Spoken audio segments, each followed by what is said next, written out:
Presented by Anjum Raja Entertainment.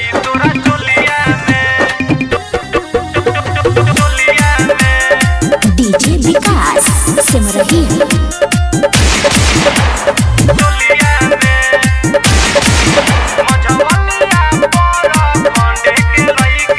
रुलही बिसमरा पड़ल बा पीछा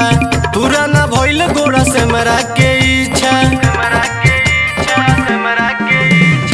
रुलही बिसमरा पड़ल बा पीछा पुराना भइल गोरा से मरा के इच्छा मजा लुटे लुलाल सोरैया में मझवलिया पर खंडे के लइका मझवलिया पर खंडे के लइका सिक्सर सटाई तोरा चोलिया में मझवलिया पर खंडे के लइका सिक्सर सटाई तोरा चोलिया में सिक्सर सटाई तोरा चोलिया में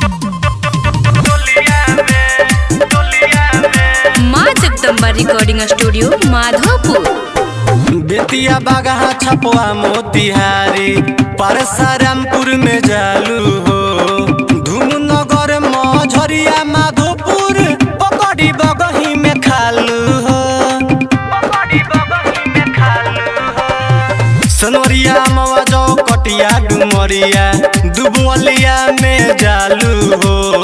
बलुआ बैठनिया बलुआवा श्रीपुर पकड़ी महानवा में खालू हो से मरा पागल बाबोलिया में मझवलिया पर खंडे के लइका मझवलिया पर खंडे के लइका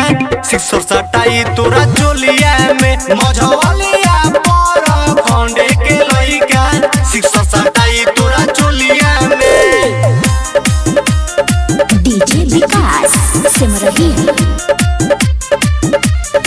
आप सुन रहे हैं सिंगर पप्पू परदेसी की आवाज में। पिपरा मुरली अजुआ सुगौली भाटा में भी घूमल कर रामनगर रामपुरवा के लइका के रानी हो उठावा चुमल कर सीताकारामावा बंगरी बेलावा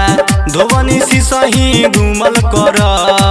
लौरिया लकर चौनपटिया के लइका के रानी हो उठावा चुमल कर पप्पू हर के सबा बजरिया में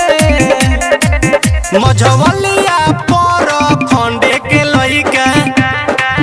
मझवलिया पर खंडे के लइका सिक्सर सटाई तोरा चोलिया में मझवलिया पर खंडे के लइका सिक्सर सटाई तोरा चोलिया में रुलही बिसमरा पड़ल बा पीछा